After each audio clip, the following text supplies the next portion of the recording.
तो देखिए, इस वक्त बड़ी खबर सामने आ रही है। जिस तरह से ईरान में हालात बने हुए हैं और इसको लेकर एक बड़ी खबर यह है कि कभी भी ईरान पर बड़ा हमला अमेरिका की तरफ से हो सकता है। अब इसे लेकर क्या खबर है, किस तरह के हालात ईरान में बने हुए हैं, अमेरिका की तरफ से किस तरह की तैयारी है, बातचीत करने के लिए मयंक मेरे साथ जुड़ गए हैं। मयंक, ये बड़ी खबर सामने आ रही है कि कभी भी ईरान पर हमला हो सकता है, ऐसा क्यों आखिर कहा जा रहा है? देखिए, 5 बड़ी खबरें। पहले हम ईरान से जो आ रही हैं उसकी बात करें। इस वक्त की बड़ी खबर, तेहरान एयरपोर्ट बंद कर दिया गया है। ईरान ने अपना एयर स्पेस बंद कर दिया है। तेहरान एयरपोर्ट बंद कर दिया गया है, पहली बड़ी खबर। दूसरी बड़ी खबर है, जितने डिफेंस सिस्टम्स हैं सब एक्टिव कर दिए गए हैं। डिफेंस सिस्टम ईरान में एक्टिव मोड में ला दिए गए हैं। तीसरी बड़ी खबर, जितनी मिसाइल्स हैं सब रेडी टू लॉन्च मोड में कर दी गई हैं। तीसरी बड़ी खबर ईरान से जो आ रही है कि जितनी मिसाइल्स तैनात हैं वो सब के सब रेडी टू लॉन्च मोड में है, यानी बटन दबाया और मिसाइल लॉन्च। इसके अलावा देखिए, बड़ी खबरें हैं कि ईरान में करीब 30 प्रांत में जो है वो प्रदर्शन की खबरें सामने आई हैं कि 30 प्रांत ईरान के ऐसे हैं जहां पे सरकारी ठिकानों पर हमले हुए हैं। जो प्रदर्शनकारी हैं उसमें जो हिंसा फैलाने वाले लोग हैं, इन्होंने जो है सरकारी दफ्तरों को निशाना बनाया है, इस तरफ की खबरें आई हैं। इसके साथ ही ईरान की सेना ने भी बड़ा मूवमेंट किया है। देखिए, कल हमने एक वीडियो बनाया था जिसमें हमने आपको बताया था कि जो इराक में अमेरिकन बेसेस हैं वहां पे बड़े फाइटर जेट्स का मूवमेंट देखने को मिल रहा है। यानी ईरान की सीमा के करीब इराक के जो एयर बेसेस हैं वहां पे जो है बड़ा अल असद एयर बेस पे और इरबिल, ये 2 एयर बेस हैं जहां पे अमेरिकी जेट्स का, फाइटर जेट्स का बड़ा मूवमेंट दिखाई दे रहा है। यानी इराक और ईरान की जो सीमा है वहां खासा तनाव देखने को मिल रहा है। इसके बाद ईरान ने अपनी सेना का, IRGC ने बड़ा मूवमेंट किया है बॉर्डर के आसपास। देखिए, ये 5 ऐसी खबरें हैं जो इस ओर इशारा कर रही हैं कि ईरान में अब कुछ भी हो सकता है। देखिए, जैसे प्रदर्शन हो रहा है, इस प्रदर्शन के बीच में डोनाल्ड ट्रंप की दूसरी धमकी आ गई है ईरान को।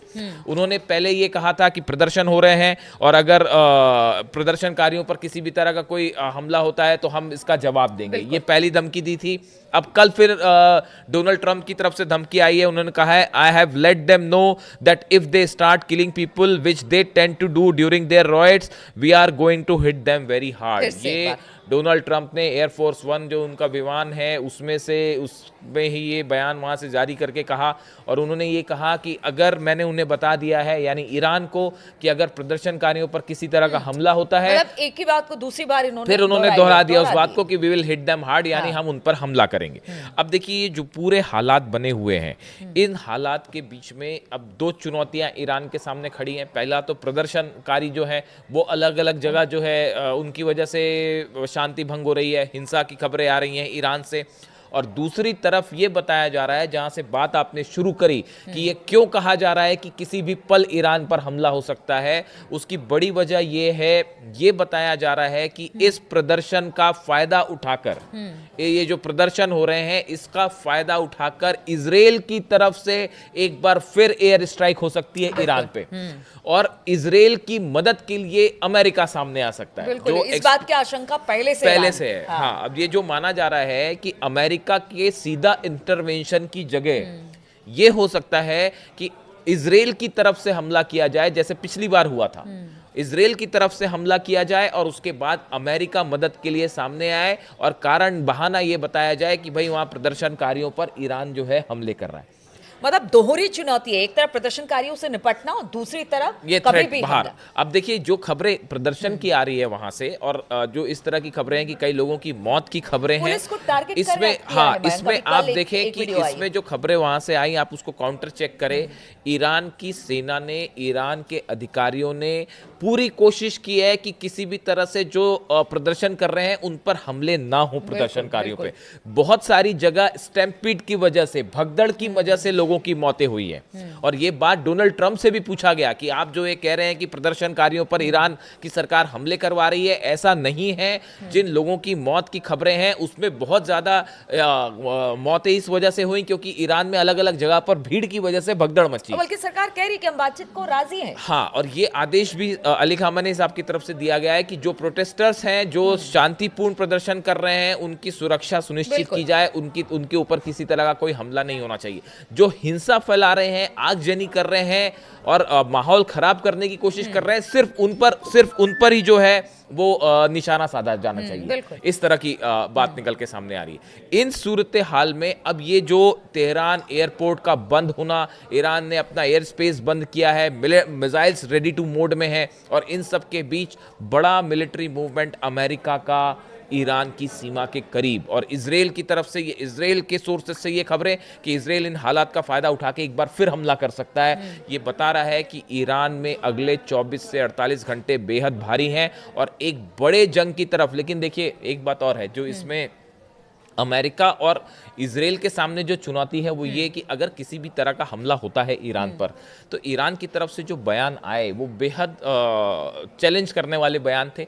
ईरान की तरफ से ये कहा गया कि अगर हम पर हमला होता है तो इस बार इजराइल पर एक साथ कई मिसाइल्स फायर हो जाएंगी। और बताया ये भी जाता है, जो खुफिया सूत्रों से खबरें हैं, कि 750 नंबर्स भी हैं उसके, कि तेल अवीव पर एक साथ 750 मिसाइल्स ईरान फायर कर सकता है। अगर ये स्थिति बनती है ईरान के सामने कि भाई वहां पे इंटरनल क्राइसिस भी है और उसके इस दौरान उसका फायदा उठा के हमले होते हैं, तेल अवीव पर, इजराइल पर एक साथ 750 मिसाइल सिर्फ एक शहर पर इजराइल के फायर हो सकती है।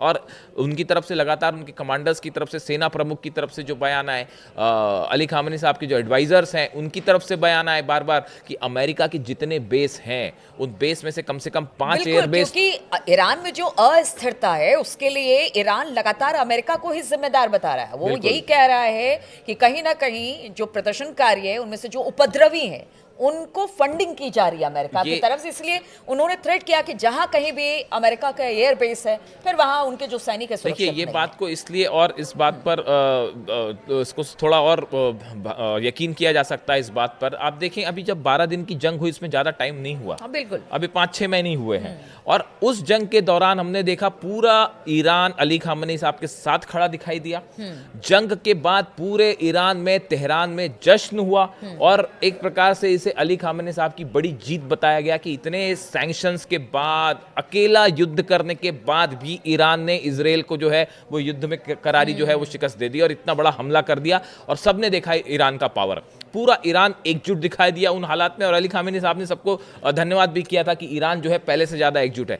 ऐसा 5 महीने में अचानक क्या हुआ कि इतना बड़ा प्रदर्शन? इसलिए ये कहा जा रहा है कि ये तैयारी काफी समय से चल रही थी कि वहां पे कुछ लोगों को जो है उनके जरिए ये प्रदर्शन फैलाया जाए, इसको उग्र किया जाए और हिंसा फैलाई जाए। ये साजिश काफी दिनों से चल रही थी। अमेरिका और यूरोप पर जैसे आरोप लगा रहा है, अमेरिका और इजराइल पर आरोप लगा रहा है ईरान, और इस साजिश के बाद अब ये हालात बने।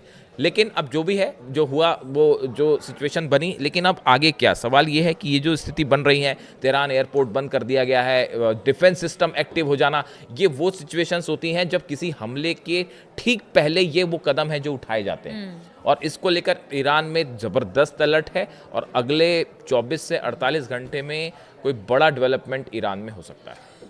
तो ईरान को अस्थिर कर हमला करने की कोशिश है। खबरें तो इसी तरह की आ रही है क्योंकि ईरान अब पूरी तरह से अलर्ट है। उनके एयर स्पेस बंद कर दिए गए हैं। उनको आशंका कि हो सकता है इजराइल की तरफ से कोई बड़ा हमला उन पर किया जाए। अमेरिका का सपोर्ट इजराइल के साथ है। तो ऐसे में सिचुएशन ईरान की इस वक्त अच्छी नहीं कही जा सकती है। हालांकि ईरान ने भी कह दिया है और लगातार उनके नेताओं की तरफ से बयान भी इजराइल और अमेरिका के लिए आते रहे कि अगर इस बार आपने हमला किया तो फिर इसका मुंह तोड़ जवाब दिया जाएगा। अब स्थिति और ईरान में किस तरह से आगे 24 से 48 घंटे में देखने को मिलती है, इस पर लगातार हमारी नजर बनी रहेगी। आप बने रहिए हमारे साथ।